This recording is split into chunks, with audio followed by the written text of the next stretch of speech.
और आइए अब एक बार फिर रुक करते हैं महाराष्ट्र का। महाराष्ट्र में एनसीपी में बगावत के बाद आज भी सुबह से गतिविधियां तेज हैं। सुबह से बैठकों का दौर जारी है। आज एनसीपी, कांग्रेस और उद्धव गुट की अलग अलग बैठक हुई है। वहीं एनसीपी मंत्रियों के शामिल होने के बाद कैबिनेट की भी पहली बैठक हुई। बैठक के बाद अब किसी भी वक्त अजीत पवार गुट के मंत्रियों के विभागों का ऐलान हो सकता है। मंत्रालय में कैबिनेट की बैठक के बाद इस वक्त सीएम एकनाथ शिंदे के साथ साथ दोनों ही डिप्टी सीएम देवेंद्र फडणवीस और अजीत पवार की बैठक चल रही है। और जैसे कि हम आपको बता रहे हैं, ये जो बैठक होगी इसके फौरन बाद प्रेस कॉन्फ्रेंस होगी, जिस दौरान जो नए मंत्री हैं उनके विभागों का ऐलान किया जा सकता है। हमारे दो सहयोगी इस वक्त हमारे साथ समीर भीसे मंत्रालय से, उसके अलावा राजेश कुमार वाईबी चव्हाण सेंटर सीधे मुंबई से जुड़ रहे हैं हमारे साथ। समीर, पहले आपके पास मैं आना चाहूंगा, क्या अपडेट मिल रही है? हमने एक लिस्ट दिखाई है, हालांकि अभी प्रेस कॉन्फ्रेंस में औपचारिक रूप से ऐलान होगा, यानी कौन कौन से विभाग किस किस मंत्री को मिल रहे हैं।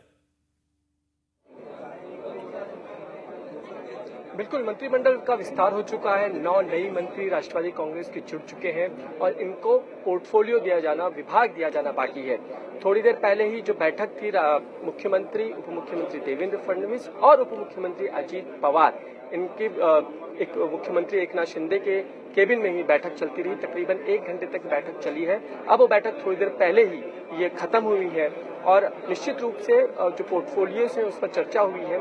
साथ ही एक अहम जानकारी ये है कि आने वाले समय में भी कुछ और मंत्रियों का विस्तार किया जाना बाकी है, जिसमें नए राज्य मंत्री शामिल होंगे, क्योंकि कैबिनेट के जो मंत्री हैं उनका कोटा पूरा हो चुका है, लेकिन कई राज्य मंत्री जुड़े जाने बाकी है। ऐसे में पूरा मंत्रिमंडल विस्तार हो जाए तो उसके बाद ही शायद पोर्टफोलियो जो है उनका बंटवारा हो।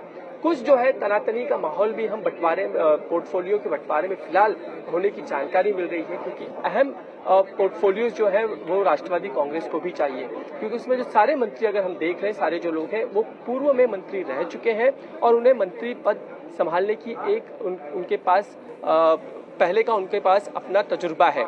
इसके मद्देनजर कई अहम पोर्टफोलियोज जो है राष्ट्रवादी कांग्रेस को चाहिए। अगर हम बात करें जल संपदा मंत्रालय हो या साथ ही साथ ऊर्जा विभाग हो, ये जो अहम जो महत्वपूर्ण जो विभाग है वो फिलहाल बीजेपी के पास है। बिल्कुल, तो इंतजार रहेगा। जैसा कि समीर भीसे बता रहे हैं हमारे सहयोगी की प्रेस कॉन्फ्रेंस होगी इस बैठक के फौरन बाद। इस बैठक में जिसमें एकनाथ शिंदे और दोनों ही डिप्टी सीएम देवेंद्र फडणवीस और अजीत पवार मौजूद है, उसके बाद प्रेस कॉन्फ्रेंस में इसका ऐलान हो सकता है। बने रहिए आप हमारे साथ समीर भीसे। एनसीपी पर आखिर किसका कब्जा होगा, इस बारे में कल पिक्चर क्लियर हो जाएगी। मुंबई में शरद पवार और अजीत पवार गुट के बीच दोनों ही गुटों की जो बैठक है वो होने वाली है।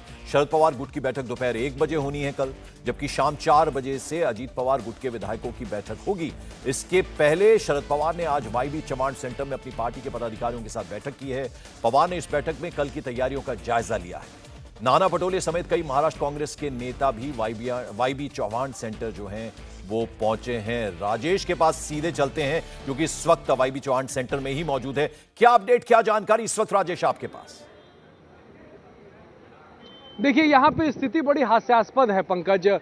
शरद पवार ने मीटिंग बुलाई थी अपने विधायकों की, उनके गिन के 2 या 3 विधायक पहुंचे हैं। उनसे ज्यादा विधायक कांग्रेस के यहाँ पर पहुंचे उनसे मिलने के लिए। नाना पटोले पहुंचे, बाला साहब थोरात पहुंचे, अमित देशमुख पहुंचे, यशोमती ठाकुर पहुंची, यानी कि एनसीपी से ज्यादा विधायक, कांग्रेस के विधायक यहाँ पर पहुंचे उनसे मिलने के लिए।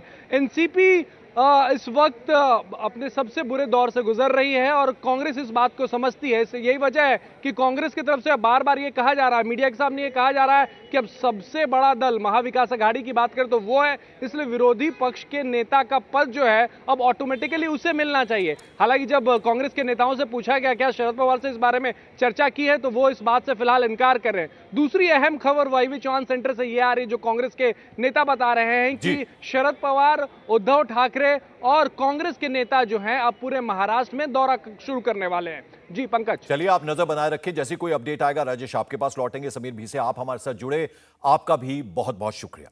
इंडिया टीवी हर वक्त हर जगह डाउनलोड करने के लिए सर्च करें India TV news Google play store या ऐप स्टोर पर।